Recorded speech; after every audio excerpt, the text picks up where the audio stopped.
Hey folks, this is Ben Gessel. How's it going? Well, I don't know how the next week or two is going to pan out. I really do have some things that are kind of stressful that I'm dealing with, but it's just it's not that bad. Um, it's mostly yeah, it's not that bad. It's just that uh, I don't know how to put this. I guess it's just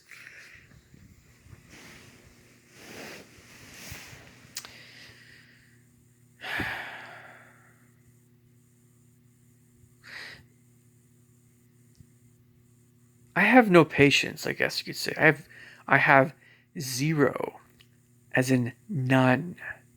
And actually, I'm going to change the word patience. I have no tolerance. None. Zero tolerance. For people in my church that um, have acted in certain ways toward me. And I have no, right now, I'm in no mood to forgive. I'm sure I could try to understand their feelings better. But to me, a lot of people are full of crap. Absolutely full of crap. And if they think they're not full of crap, no, they treated me well. Really? Let's talk about this really quick. What what defines treating someone well? What does that mean?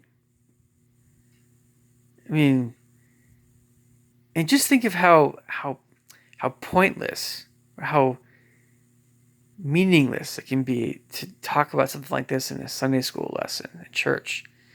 Meanwhile, the very person who's giving the lesson or the very people in that classroom are some of the same kinds of people that would be fake with you.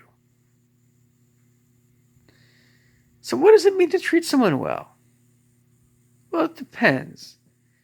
If this is somebody if it's someone you don't like, but you still want to treat them well, then it's not like you don't say anything to them. You could try to go that route, but it's essentially just, there's no communication, there's nothing. There's no support. It's just, you're just maintaining your own character and well-being or whatever and trying not to mess with their mojo or whatever. That's all that's happening. And that's actually what happens a lot of times in life. That's what people do. People just ignore you, ignore people. That's like most people, most adults have learned to ignore other adults' problems, right? And some people, I know it's not just in Europe, but it's just some people, and it's not just in Asia. Some people look at you funny if you talk to them. Those people need to get over that. There's nothing wrong with someone just talking to someone. Is that really abnormal? Is that an abnormal thing to do? And maybe it makes more sense to me. What it ought to make more sense to me to live in some place where people are they respond to that kind of behavior better rather than worse. So if that means not living in Germany, I guess that means not living in Germany, but that's a generalization. Of course, you're talking about 80 over 80 million people and different cultures and things. So I don't want to get into that train of thought. But yeah, I have no tolerance for people that are just they just toy with you. They're not for real with you. None. Zero. And the thing is that you don't always know who those people are. You don't always know when that's happening.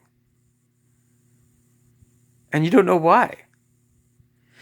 I have, I've heard that there are people out there that are considered like vampires that like try to suck onto, try to drain your energy. I'll be honest. There's a lady that I've worked with in music that honestly some people might see as being that way a little bit. I It's not that case. It's not that way with her.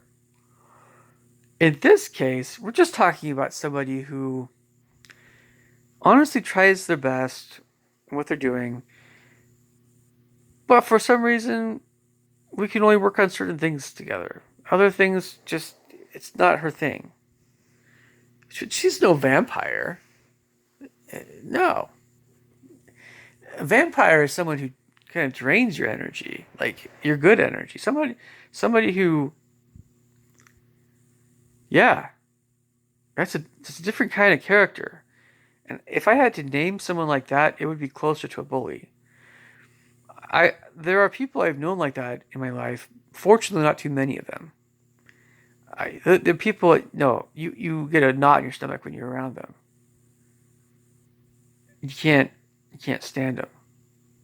You're repulsed by them, and they love to get whatever they can energy out of you. I don't know. It sounds like a demon. That's what demons do, I guess.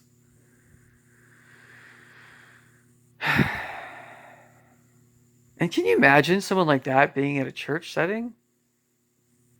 Yeah, I remember when I was younger, I would tell my parents how upset I was with some people I had that were in my church classes and stuff. It wasn't that they didn't take me seriously, it was just that they said, well, what can we do? We can't do anything. We kind of need to go to church. That's, important. So we need to do. And I'm like, oh man. I remember having those conversations. There was no solution other than just dealing with those people until I graduated from high school. But it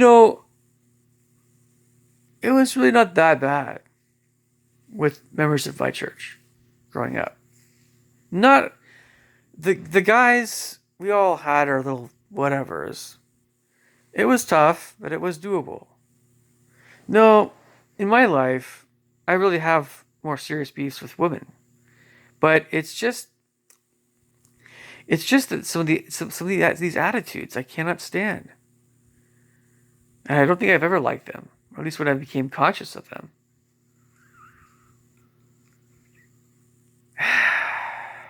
And I can't stand it even outside my church when someone's giving me fake smiles and fake politeness. Who needs it? Do you guys ever hate it, by the way, when you're watching the news and somebody, they're smiling and they're and they just give you that polite smile, you know, they're trying to be pleasant. That's what they do every single broadcast. Can you imagine being a broadcaster on TV and you have to act that way every single night and you have to put on that smile? Can you imagine doing that? I couldn't imagine doing that. I hope they pay them well. Seriously. I mean, I know people joke about meteorologists and stuff, and they just try to predict the weather and all that jazz. But I mean, it's just. And then there's movies like Anchorman that really are funny. Off color, yes, too. I know, but we're kind of somewhat transported away from the drudgery of having to be a news reporter. It's just, Ron Burgundy's a funny guy. He really is a funny guy. And, we have to be in a certain mood for that kind of stuff, just like you have to be in the mood to watch The Office. I never really got that much in The Office. I never really did. Offices are I chose not to be a businessman. I chose not to work in an office. An office environment is certainly not that bad of an environment. It's very workable, but never for really all that long a period of time for me. No, it's not really what but so I don't know. I was just, there's some people I've known that they just love their soap operas or their TV shows or whatever. I've never understood that. I've never understood that. I mean, I loved He-Man when I was a little boy. I watched He-Man a lot. I loved Saturday morning cartoons. I love bacon and eggs and pancakes and hash browns and orange juice. And I loved it when I could watch cartoons when I was eating that kind of breakfast. I really, seriously, folks, that's some of the things I looked forward to the most when I was a little boy. But TV, I don't know. I just so I really hate it when I feel like I've been putting out so much effort socially in my church, and so little of it. It's I've been so trying to stick with it, going to church every Sunday, and what do I have to show for it? I mean, yeah, it's just at least socially, like you feel like you're getting beat down. I feel like I'm buoyed up. Honestly, I feel like buoyed up right now by my family and by my musical endeavors somewhat. And I keep getting beaten down by the way people are socially that are my peers, that are my peers um, in my church. I don't feel accepted. I don't feel warm and loving kindness. If I do, it's and it's hard to spend time in my schedule with a lot of my peers in my church. But it's not a warm feeling. Many of us, I'm pretty sure this is not just me. And I have to say this too. For the people that do, the other people that I'm around in my life that are my peers, that I play an orchestra with, that are not LDS, they're not always all that wonderful either. As I mentioned, most people, it's not a church thing. It has nothing to do with church. It's a people thing. It's how people choose to treat me. And it's just something I've noticed my entire life. And I've asked myself, is there something wrong with me? Am I unkind? I'm not unkind. Honestly, I think people just have a hard time understanding me. That's the best I can come up with. Or people don't know what to say to me. Or people, I don't know. I really wish I knew. But it's often not a very warm feeling. And when I feel that lack of warmth, I don't want to keep going back to some place that there's a lack of warmth. Now, my own ward, family ward, most people are older than me, or most people are married, or most people, whatever, but they are kind. They are kind. I can't deny that. But what I would like, far more than that, infinitely more than that, is for single people to be this way. And they don't even have to be LDS. That's all I've ever asked of anybody. That are women. And for guys, I don't know. It's much easier for me to feel like a guy I'm talking to is being for real with me rather than a woman. If it's a woman, I just don't know. I just don't know. Maybe on occasion maybe here and there I felt like it's been for real. But it didn't end up in marriage, so it's like, okay. That's happened. I'm probably getting a little bit low on batteries. I might have to make another video either tomorrow or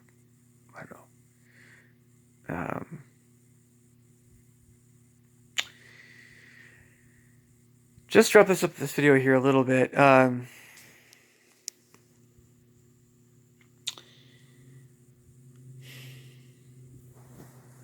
I guess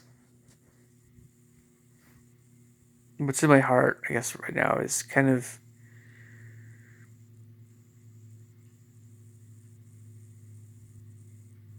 I feel a little bit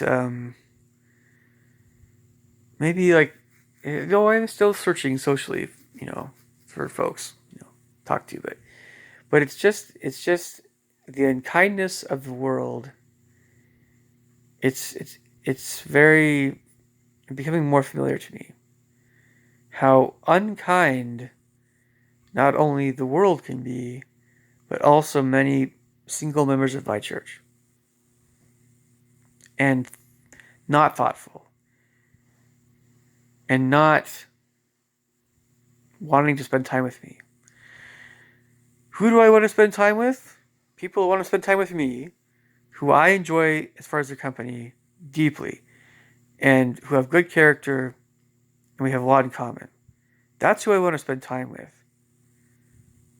I spent so much time, even going to a singles ward church setting, so much time with people I don't even know how much they valued my company. Most people wouldn't even stick around. So where's the payoff there? Was that worth it? I don't know. I just know that 99% of the people like me would have definitely not kept going in those situations. So I have every right sometimes to just say, you know what? No. But I have to also admit that it's not a question of religion. It's never been a question of religion. It's a question of how people act. Getting back to my original question, what does it mean to treat someone well? Well, if it's somebody that you like or that you're in love with, gosh darn it, man. You treat them, you want to treat them well. Every part of your soul would be oriented around wanting them to be as happy as they possibly can be. And if it isn't that way, then it's not love. Right? So,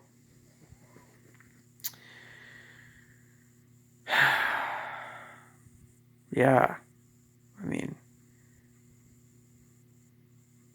now if you guys have any better answers to any of these questions than I do, by all means, I want to hear them. And it definitely goes without saying that I am not talking about anything surface level here. At all. It's fine if you want to tell me your favorite color. I'm always open to that stuff. Favorite numbers, favorite shapes, all these things you talk about in kindergarten and first grade. You want to tell me your favorite food. But you and I both know we're not talking about this stuff right now. And to sum up, I hate fakeness. I hate it when people mislead other people. I hate mind games. I hate